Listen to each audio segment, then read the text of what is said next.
Ya. Memang kami sendiri dari Kompolnas jadi korban. Nah iya, waktu itu juga kayaknya orang sekali berbapak aja waktu itu juga. Sekarang bayangin, Kapolri jadi korban. Iya. Itu diatur. Di Perpol itu. Udah diatur. Tahun berapa itu Pak, Perpol? 2022. Oh. Sampo ikut bikin. Sebelum kejadian itu ya pastinya ya?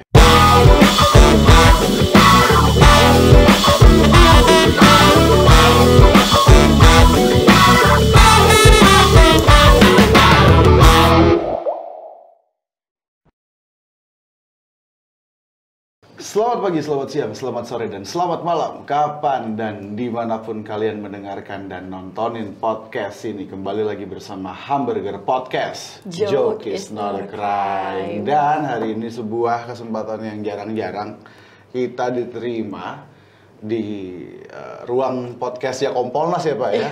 Bersama Ketua Hariannya Kompolnas, Bapak Benny Mamoto. Pak, selamat datang. Sebetulnya bukan selamat datang, kami yang terima kasih udah diizinkan datang ke... Terima kasih udah dikunjungi.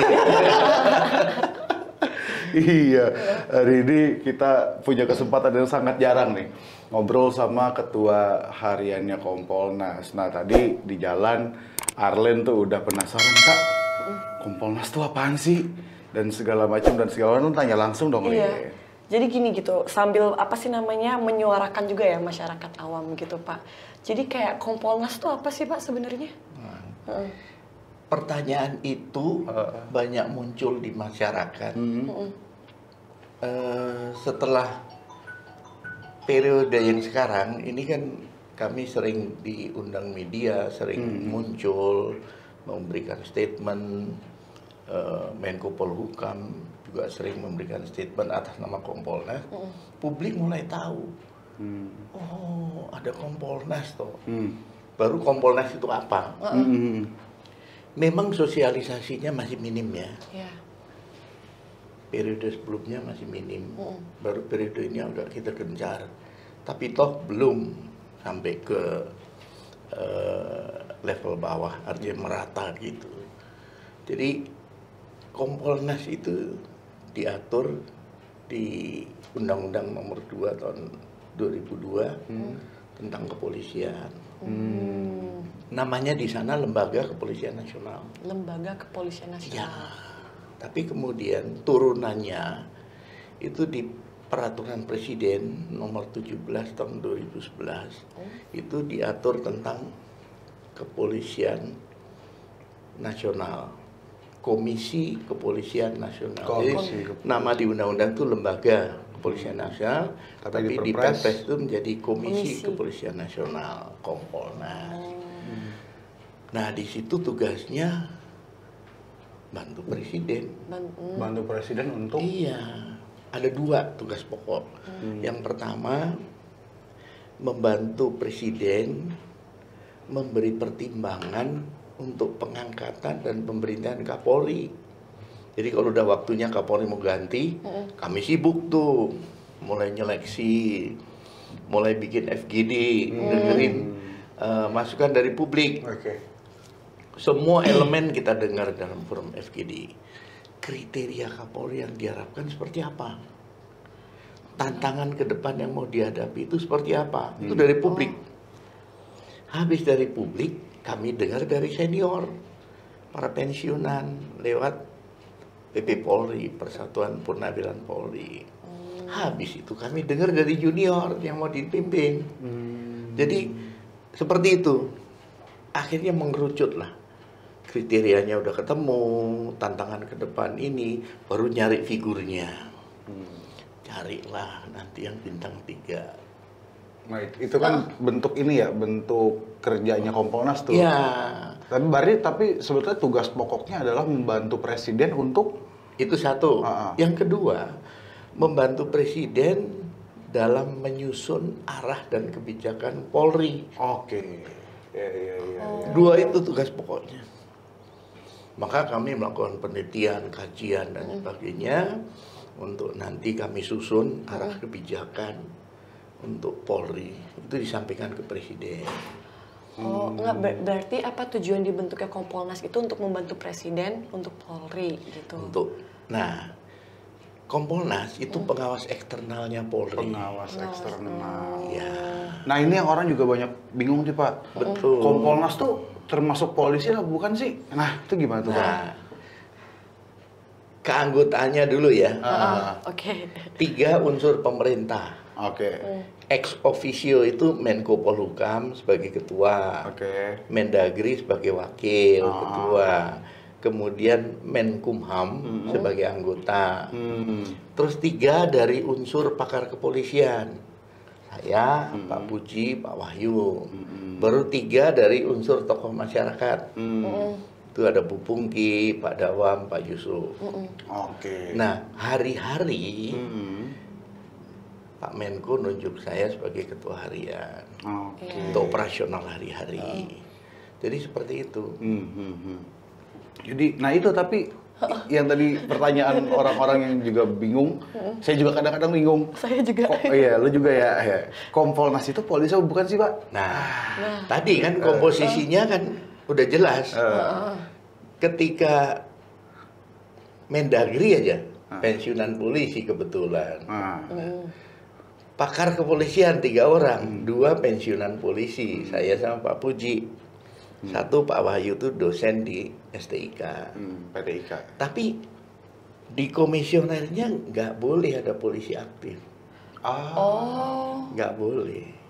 Karena yang mau diawasi polisi. Oh, jadi emang tugas-tugas komisioner di Kompolnas tuh selain mengawasi polisi apa, Pak? Tadi bantu presiden menyusun arah itu. kebijakan, kemudian memberi pertimbangan kalau mau milih Kapolri. Nah, di samping itu kita ada tugas pengawasan.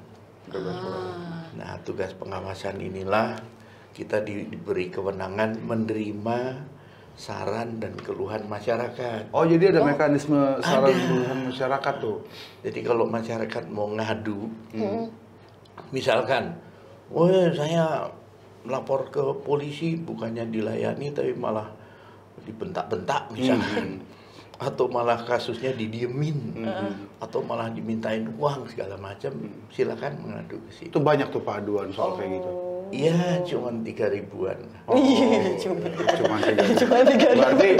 Berarti itu 3.000 yang ngelapor. Yang nggak nggak lapor kan juga nggak tahu ya. Jadi kesimpulannya apa tuh Pak kira-kira? Kesimpulan. Ini ada yang menarik. Tren laporan tuh naik. Itu analisis saya bisa karena setelah masyarakat tahu ada Kompolnas, di situ tempat mengadu, maka dia lapor. Jadi rame-rame akan naik. Saya lebih ke sana ya. Dibanding banyaknya pelanggaran gitu. Banyaknya pelanggaran dari dulu sudah. Tapi kenapa aduan ke Kompolnas naik? Karena orang-orang akhirnya Mulai tahu, tahu, ya. oh ada nih satu badan namanya Kompolnas, Betul. yang kemudian karena kita dari dulu udah sering diinin polisi misalkan, kita bingung mau ngadu kemana, ngadunya ke Kompolnas aja deh gitu, kira-kira gitu ya Pak ya?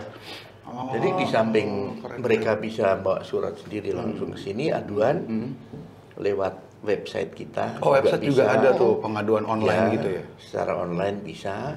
Kemudian kami juga sering menerima audiensi, datang langsung, ngadu langsung. Itu yang namanya 4 jam terima orang curhat. Saya sudah terima, datang dari NTT. Oh. 4 jam dari marah, dari maki-maki, dari nangis, dari ini. Akhirnya semua tercurah keluhannya, pulang udah tenang. Sudah ada yang mau dengar.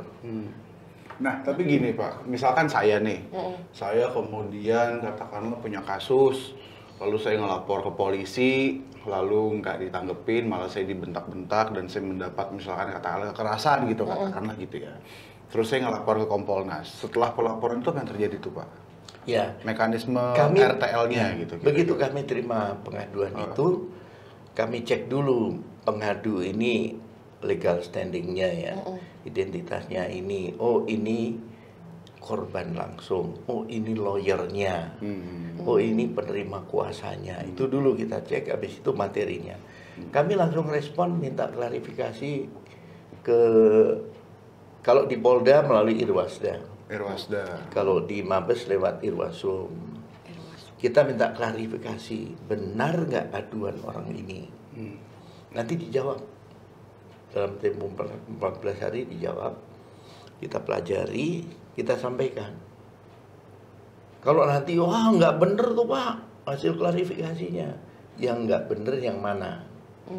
Nanti sampaikan lagi ke kami. Dan nanti ketika kami melihat ada sesuatu yang janggal atau kita penuh tanda tanya, kita minta gelar perkara. Nah, dengan gelar perkara jadi kita tahu kasusnya tuh gimana, masalahnya apa, kendalanya apa, gitu. Tapi menarik ya, berarti ketika memang tugas-tugasnya Kompolnas memang sebagai badan pengawas eksternal Polri gitu ya Pak ya. Dan kemudian memang bahkan sampai ada mekanisme pelaporan dari masyarakat terkait bagaimana kinerja Polri yang mereka rasakan dalam kehidupan sehari-hari. Yang menarik begini Pak, ketika kita ngomongin sebagai peran Kompolnas sebagai mengawasi kepolisian, kayaknya hari-hari ini peran mengawasi itu lagi diambil banyak sama masyarakat nih. Terkait kasus Sambo nih, orang semua kayaknya udah dari berapa bulan terakhir itu ketika ngomongin soal polisi pasti ingatnya Sambo. Betul. Ketika ngomongin Sambo pasti ingatnya polisi. Padahal Sambo ada juga bela diri Rusia gitu maksud gue. Ada Sambo, googling dah. Ada bela diri Rusia namanya Sambo. Sambo, serius ada, lo cari googling. Nah, yang kemudian jadi muncul di tengah-tengah masyarakat gini, ini kan polisi aparat penegak hukum, tapi kemudian ketika ada beberapa anggota kepolisian terlibat dalam konflik-konflik dan segala macam, malah menggunakan tindakan-tindakan yang pendekatannya tidak pendekatan hukum, malah melanggar hukum. Itu gimana tuh Pak? Ya, jadi memang belakangan ini ya, terhitung katakanlah yang serius tuh kasus Sambo, Duren 3. Kanjuruan, muncul kasus Teddy Minahasa juga.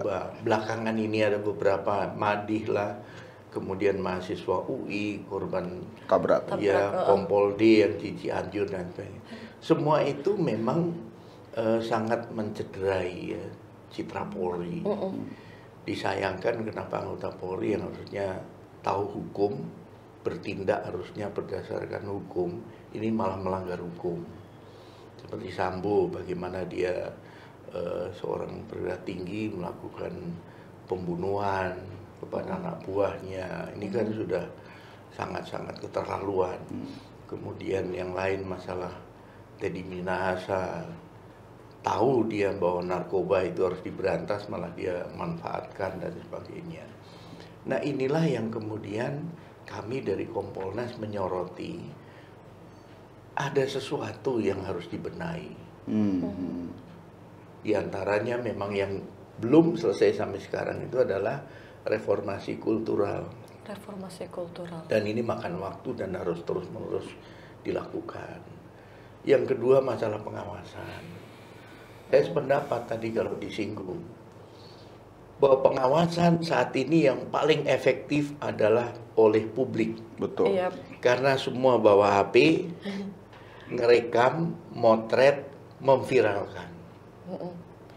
Apa-apa viral ya Pak ya? Betul, termasuk publik yang merasa dilayani nggak bagus, curhatnya lewat medsos. Betul. Viral. Nah, itulah yang kemudian muncul tagar. Kalau nggak viral, nggak dilayani. Kalau nggak viral, nggak serius penanganannya, dan sebagainya. Percuma lapor polisi. Betul. Jadi saat ini pengawasan satu hari satu oknum. Ya. Saat ini pengawasan yang paling efektif adalah publik. Perilaku polisi di jalanan, perilaku dalam pergaulan, itu publik menangkap duluan. Sebelum pengawas internal tahu. Pengawas internal itu ada Propam, ada Irwasum, ada Wasidik. Itu belum tahu, publik udah motret dulu dan ngerekam dulu. Bagaimana perilaku Polantas di jalan, kemudian anggota yang bentak-bentak masyarakat segala macam. Viral jadi masalah. Jadi sekali lagi pengawasan publik saat ini sangat dominan dan sangat efektif. Baru nanti pengawasan atasan. Atasan inilah yang harus, karena dia yang hari-hari ngasih tugas anggota, ya dia yang harus ngawasin anggota dan membina anggota. Kasih arahan, kasih petunjuk, kasih nasihat, sambil dikontrol hasil kerjanya gimana. Nah inilah yang saya melihat seperti kasus Sambo. Ini banyak yang mengatakan, oh Sambo membangun kekaisaran segala macam. Dia membangun satu kekuatan di dalam institusi Polri untuk kepentingan dirinya. Terbukti bahwa banyak yang terlibat dalam kasus menghalangi penyidikan ya. Baik yang langsung di bawah dia maupun yang ada di luar. Kemudian isu-isu lain menyangkut masalah judi online, masalah perjudi 303, masalah narkoba segala macam. Nah ini saya melihat bahwa tindakan yang bersangkutan sudah melewati batas kewajaran. Saya sering mengatakan gini, yang Maha Kuasa yang negur. Karena dia merasa kuat sekali, merasa nggak bisa disentuh gitu. Tapi memang Pak Benny gitu ya, sebagai pensiunan ya Pak ya, pensiunan polisi Irjen ya Pak ya. Itu Bapak juga memang melihat indikasi-indikasi itu Pak, soal ada intensi-intensi Sambo, kemudian membangun kekaisaran dan segala macam, memang itu terlihat atau gimana sih Pak? Itu terasa karena ketika kita bicara dengan si A, si B, si C, menceritakan hal yang hampir bersamaan. Misalkan, aduh powernya kuat sekali, pengaruhnya kuat sekali, ini segala macam itu, kita kan sering terima info-info semacam itu. Kita cross check, oh benar. Dan terbukti ketika obstruction of justice itu berlaku, itu ternyata tidak hanya yang ada di anak buahnya dia sendiri, tapi di tempat lain pun dia bisa pengaruhi. Tapi kalau ngomongin soal power yang tadi Bapak bilang itu, saya jadi ingat di awal-awal kasusnya jadi konsumsi publik itu kan, kemudian juga kelompoknya dia itu kemudian membangun narasi-narasi publik kan, rekonstruksi kasus yang kemudian begini dan begitu, yang kayak, dan saya rasa banyak juga orang yang kebingungan gitu ya akhirnya Pak ya. Memang kami sendiri dari Kompolnas jadi korban. Nah iya, waktu itu juga kayaknya orang sekali berbapak aja waktu itu juga. Sekarang bayangin, Kapolri jadi korban. Iya. Dibohongin. Kami begitu mulai ribut, berinisiatif. Kita harus cek. Kami turun ke Polres Jakarta Selatan. Pak Kapolres, ini bener nggak? Oh bener Pak, ini. Katanya ada jari yang putus. Enggak Pak, ini fotonya gini. Begitu meyakinkannya apa yang disampaikan Kapolres, ada Wakapolres, ada Kasat Reskrim, dan Kapolres setelah itu rilis di media. Terus masa saya nggak percaya. Iya. Habis itu kami ke TKP. Tolong saya pengen lihat TKP. Yang jelasin Kasat Reskrim, yang notabene bagian dari skenario. Waduh. Gimana coba? Jadi tidak ada second opinion. Iya.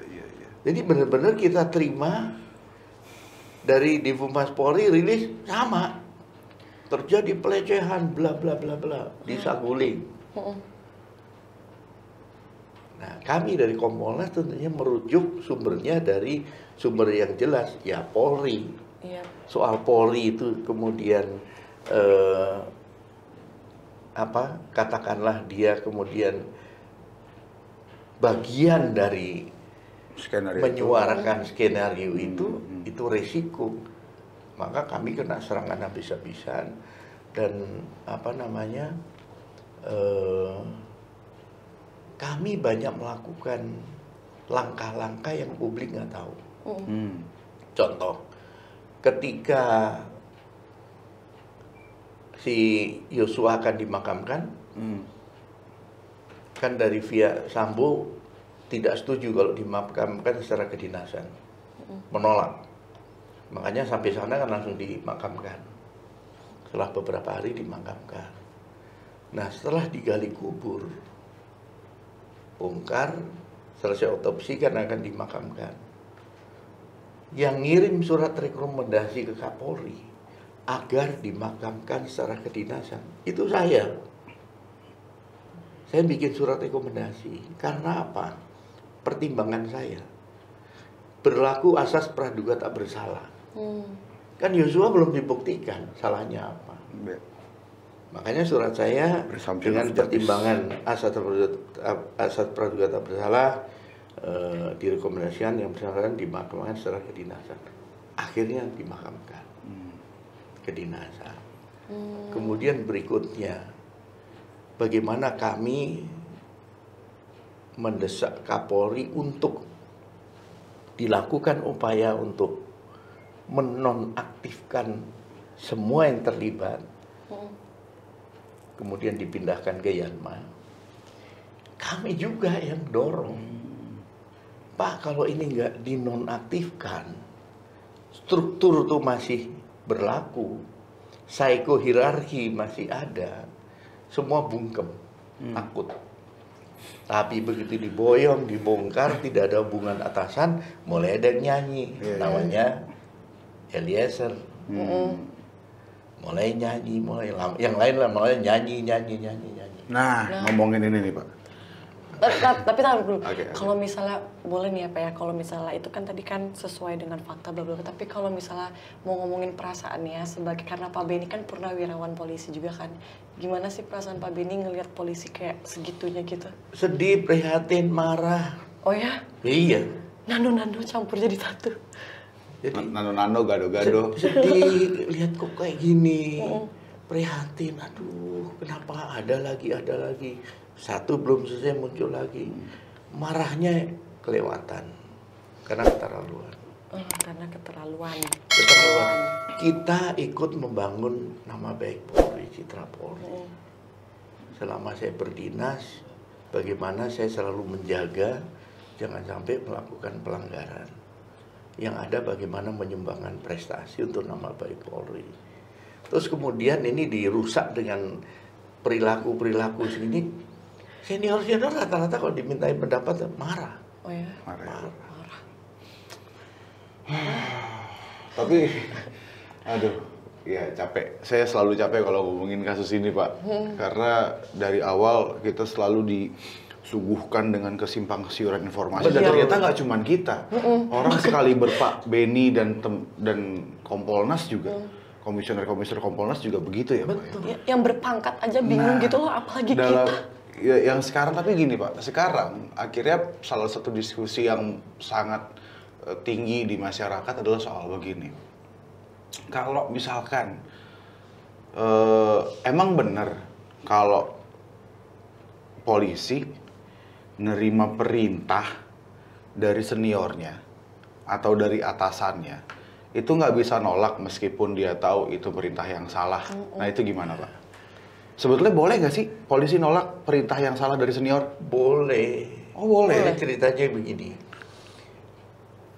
Perpol sudah dibikin, ya, khusus untuk masalah kode etik profesi. Di antaranya pasalnya itu mengatur bawahan wajib melaksanakan perintah atasan. Dalam kaitan dengan tugas wewenang dan melaporkan hasilnya. Anggota wajib menolak perintah atasan yang melanggar norma hukum, norma agama, norma kesusilaan. Itu diatur. Di Perpol itu? Udah diatur. Tahun berapa itu Pak, Perpol? 2022. Oh. Sampai ikut bikin. Sebelum kejadian itu ya pastinya ya? Oh, itu Perpol bahkan Sambo ikut bikin. Poin berikutnya ada lagi. Anggota wajib menolak Wajib menolak bahkan. Ya, perintah atasan. Setelah itu dia wajib melaporkan ke atasan dari pemberi perintah. Naik lagi satu tingkat. Untuk dapat perlindungan. Nah sekarang jadi menarik nih Pak. Jadi menarik nih. Misalkan konteksnya Sambo, ya. Sambo terus merintahin si siapa? Eliezer. Iya, katakanlah itu ya. Terus Eliezer misalkan mau nolak. Berarti dia harus lapor ke atasannya Sambo. Atasannya Sambo siapa? Kapolri. Emang bisa Pak lapor ke Kapolri? Kayak Justru gitu? itulah yang dalam beberapa diskusi terakhir itu di media saya sampaikan bahwa bahkan saya sudah bikin rekomendasi ke Kapolri, perlu implementasinya ini dijabarkan lagi. Gimana mekanisme laporan? Lewat WA, tertulis, ngadep langsung, atau gimana? Bentuk perlindungannya apa? Kan anggota itu selalu mikirnya gini, saya nolak, saya dipindah. Saya nolak, saya ditandain, karir saya habis. Dimutasi gitu ya? Iya. Karena saya udah ngalami waktu Oh, pernah Pak? Di posisi siapa tapi Pak? saya waktu itu kombes. Diperintah ketika menangani kasus. Perintah kasus itu dihentikan. Sementara kasus itu buktinya cukup. Dan itu zaman Orde Baru ya. Wah. Waduh. Kasus itu pelapornya diatensi dari Mabes Sabri. Bayangin kalau saya hentikan, habis saya karirnya. Pilihannya menolak perintah atau menerima perintah. Saya kalkulasinya gini. Saya menolak perintah, berarti perkara ini saya terusin kejaksaan. Ya. Ya, aman dari sisi profesionalisme penanganan itu saya nggak akan ada masalah. Tapi resiko pasti dipindah. Pasti dipindah Iya, di Dan sini. betul Akhirnya dipindah. pindah. Tapi saya aman. Iya. Tapi kalau saya hentikan, dari Mabes Abri turun asistensi, habis saya langsung copot. Nggak hanya dipindah, copot kali. Nah, maka pilihan saya, oke, nggak masalah nih. Nah, sekarang kalau kaitannya dengan Eliezer itu gini. Seorang tamtama mampu nggak mengkalkulasi risiko? Gitu. Ya, saya karena levelnya ini mengkalkulasi diri, ini, oke saya pilih ini. Dia enggak. Belum mampu. Nah, itulah Dan makanya apakah perlu- kemudian selevel tamtama misalkan bisa langsung lapor ke atasannya Sambo yang Ya. mana adalah Kapolri. Kapolri. Itu kan luar itu yang harus diatur. gapnya jauh banget. Harus diatur bagaimana mekanismenya supaya nanti setelah mengadu perlindungan ini tidak hanya soal keselamatan, perlindungan masa ke depan karirnya gimana. Mau nanya apa? Mau nanya, ya kan karena polisi udah kayak gini juga kan, kayak apakah kasus ini Pak, kasus Sambo ini kayak bisa menjadi alarm untuk mereformasi tubuh kepolisian itu Pak? Iya. Dan tadi kan Pak Benny juga udah sebut selain kasus Sambo, kemudian ada Kanjuruhan, Iya. kemudian ada Teddy Minahasa dan segala macam. Yang mana kemudian akhirnya hal-hal itu membuat kayak kita sekarang nih disorot nih begini pakai lampu gede. Iya. Polisi tiba-tiba lagi disorot nih. Iya. Lampu gede. Muncul tagline yang sebelum memang sudah ada kemudian semakin geliat lagi tuh. Percuma lapor polisi. Kemudian muncul tagline hashtag 1 hari 1 oknum dan segala macam. Semua mata lagi tertuju ke Polri. Apakah kemudian momentum ini yang kemudian saat ini semua orang lagi put an eye gitu ya, put an eye on it gitu, lagi ngeliat bagaimana apapun yang dilakukan polisi lagi dilihat gitu deh. Apakah momentum ini kemudian sudah cukup kuat untuk menjadi momentum kita mulai berbicara dan mulai merealisasikan misalkan reformasi kepolisian? Iya. Ya, ini ada momentum dan ada hikmah di balik ini semua ya. Saatnya Polri berbenah diri reformasi yang dilakukan itu reformasi kultural itu penting sekali. Bagaimana keteladanan atasan ini penting sekali. Karena kalau tidak, ya anak buah ditegur, dimarahin tuh dalam hatinya, bapak aja kelakuannya sama. Terus gimana? Gak ada wibawa dong. Iya. Dilarang kamu gini ya, ini mungut ini. Bapak gimana? Jadi keteladanan ini menjadi penting. Kemudian perlu dipahami kepada seluruh jajaran Polri, era sekarang sudah berubah jauh. Di era disruptif ini berubah jauh. Kalau melihat peristiwa yang dulu-dulu, 2 mantan kabar eskrim jadi tersangka, ditahan, diproses hukum. Gak seramai ini, bintang 3. Iya. Gak seramai ini. Saya nangani salah satunya. Bayangin kalau itu terjadi saat sekarang. Nggak tahu lagi kayak apa. Yap, sekarang aja yang kecil aja rame viral karena digital itu sih Pak. Maka yang diperlukan sekarang adalah di samping pengawasan atasan, respon cepat dari Polri.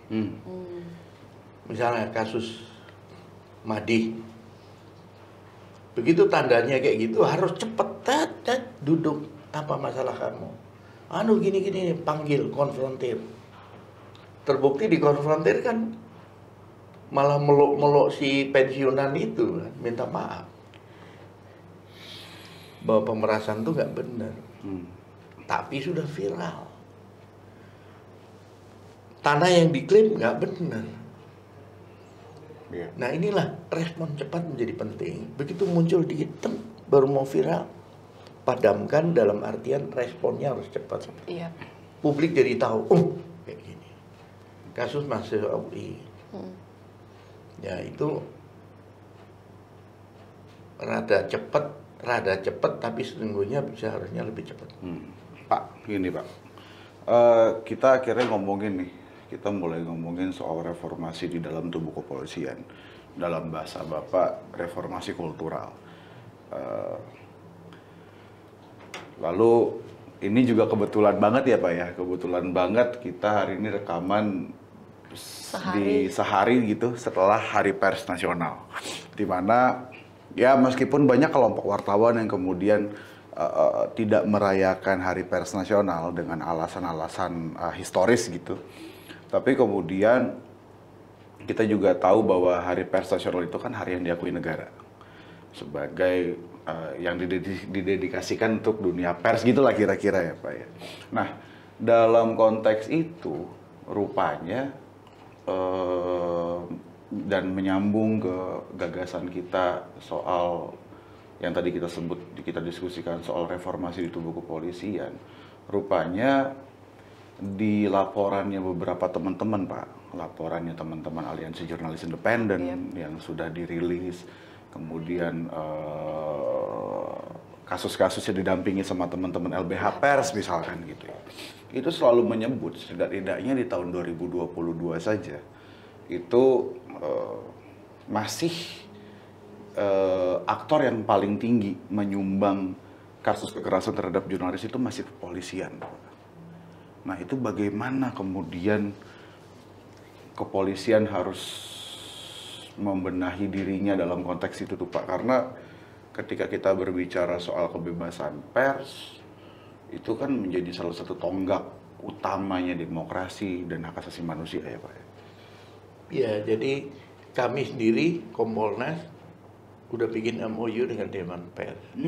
Tujuannya adalah salah satunya selaku pengawas eksternal, ketika nanti pihak kepolisian menangani rekan-rekan wartawannya bermasalah dengan teman wartawan, kita ketika turun bisa sama-sama, bisa berkoordinasi dan sebagainya. Itu untuk pengawasannya. Saya dapati di lapangan memang anggota masih ada yang arogan ketika menghadapi rekan-rekan media. Entah itu emosi karena tulisan di media, entah emosi karena media mencecer pertanyaan yang harus dijawab, sementara yang bersangkutan nggak mau jawab, akhirnya muncul emosi. Jadi interaksi di lapangan tuh saya lihat banyak masalah. Dan menurut saya yang diperlukan sekarang adalah pertama dari Polri sendiri perlu perbaikan komunikasi publik. Ini sesuai dengan arahan Presiden waktu di Istana. Perbaiki komunikasi publik, artinya transparansi yang dilakukan oleh Polri atas beberapa masalah yang ingin ditanyakan oleh media itu bisa terjawab dengan baik, dijelaskan dengan baik, tidak menutup diri atau tidak malah lari sehingga nanti malah mispersepsi yang terjadi. Nah, ini yang saya lihat di beberapa tempat itu masih banyak yang lebih baik defensif, nutup diri. Tapi ada di Polda tertentu yang justru terbuka. Media mau nanya apa dilayani, apa perlu apa dilayani. Iya. Jadi memang problemnya apakah memang hanya di level komunikasi publik gitu ya Pak ya? Atau memang kemudian perlu ada yang ditingkatkan di level jajaran yang memang langsung turun ke lapangan dalam konteks bagaimana mereka mungkin harus diberikan pengetahuan tentang kalau kalian menghadapi wartawan, menghadapi media, ini loh yang harus kalian lakukan dan do's and don'ts-nya gitulah kira-kira. Iya, apa perlu kayak gitu Pak? Itu perlu karena ketika katakanlah bersentuhan dengan wartawan itu kan kalau cuman press release kan resmi. Tapi ketika meliput demo, meliput unjuk rasa, meliput terjadinya kerusuhan, kemudian di TKP, kemudian rekonstruksi, itu potensi terjadinya persinggungan itu tinggi. Karena apa? Di satu sisi media ingin meliput, dapat gambar yang bagus ataupun bisa wawancara orang-orang terkait di situ, sementara dari pihak aparat ngeblok gitu, melarang atau membatasi. Sering di situ kemudian terjadi masalah. Iya. Nah, itu Pak, perlu edukasi. Perlu edukasi ya Pak ya. Dan gini, jadi akhirnya kita udah bersepakat ya, berarti memang ada problem-problem di level itu dan kemudian ada langkah-langkah yang memang perlu dilakukan dalam konteks ini reformasi kultural dan reformasi dalam konteks yang mungkin lebih besar dalam institusi kepolisian. Nah, kalau kemudian ini kira-kira pertanyaan terakhir nih Pak. Jadi kayaknya Pak Benny juga udah mulai ngantuk. Soalnya nggak ada kopinya. Kebetulan saya kan tamu nih. Ya canda Pak. Kira-kira gini Pak. Kalau tadi kita udah ngobrolin di soal kasus Sambo. Di kasus Sambo kemudian kesimpulan kita bahwa harus direformasi nih tubuh kepolisian. Lalu ternyata begitu kita ngomongin soal data teman-teman AJI dan LBH Pers yang menyebut bahwa aktor tertinggi kekerasan terhadap jurnalis dan kebebasan pers adalah kepolisian, kita juga sepakat bahwa ya itu perlu dibenahi. Kemudian apa kira-kira langkah yang mungkin akan dilakukan oleh Kompolnas dalam konteks atau dalam merealisasikan gagasan reformasi itu, Pak? Di samping kami melakukan penelitian, kajian-kajian, hasilnya juga kami berikan kepada Polri. Seperti contoh waktu banyak penyalahgunaan senjata api oleh anggota, rekomendasi kami kirim ke sana untuk perbaikan. Nah, dalam konteks ini menurut saya memang perlu pelatihan-pelatihan dilakukan di jajaran kepolisian. Baik mereka yang tugas di lapangan, Sabara, Brimob, ini kan bersentuhan langsung dengan pengamanan di lokasi, entah itu unjuk rasa dan sebagainya.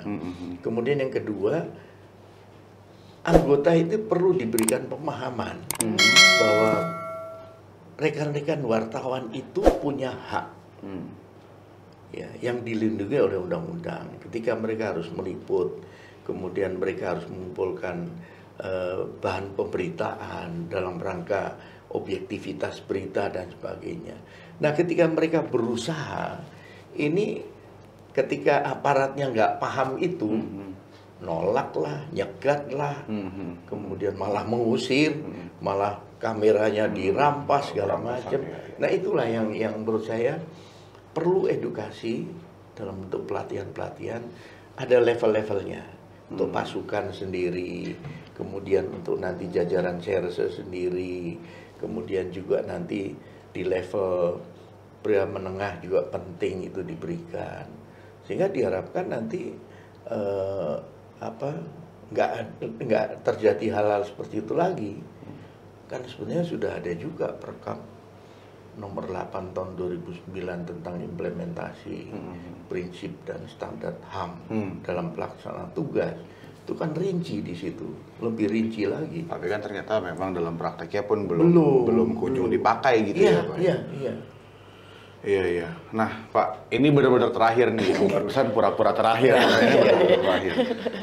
Dengan segala damage yang hari ini ada di dalam instansi kepolisian, dengan segala kerusakan, dengan segala kesemrawutan yang tadi kita udah bilang tentang kasus Sambo, Kanjuruhan, Teddy Minahasa dan segala macam, juga kemudian presiden yang karena kasus-kasus itu juga akhirnya semakin buruk terhadap kepolisian, kondisi yang saling berkelit-kelindan ini, kalau untuk dibenahin itu butuh effort yang seberapa besar tuh Pak dari kepolisian? Yang pertama perlu komitmen yang kuat ya. Kalau mau benahi itu perlu komitmen yang kuat dari pucuk pimpinan dan jajarannya, bahwa mau berubah, mau memperbaiki diri. Baru nanti tahapannya apa-apa yang harus dilakukan, prioritas yang dilakukan. Saya melihat Pak Kapolri dengan peristiwa yang terjadi itu sudah bikin program namanya Quick Win. Dan itu sudah diimplementasikan. Nah itu bisa menjadi penyeimbang antara nilai buruk itu dengan citra yang dibangun kembali. Nah oleh sebab itu Polri perlu menggandeng pihak lain, tidak bisa hanya sendiri ya, untuk dalam rangka perbaikan ini. Dan saya melihat sudah juga melibatkan beberapa pihak. Udah kalau gitu, kayaknya untuk episode hari ini kita cukupkan. Terima kasih banyak buat Pak Benny Mamoto dan teman-teman yang ada di sini semua atas supportnya. Saya rasa itu. Dan tunggu dulu. Apa tuh? Kompolnas sudah dibongkar tadi. Hamburger belum. Oke. Saya ditanya orang hamburger nggak tahu. Tahunya beli di McDonald. Burger King. Oke,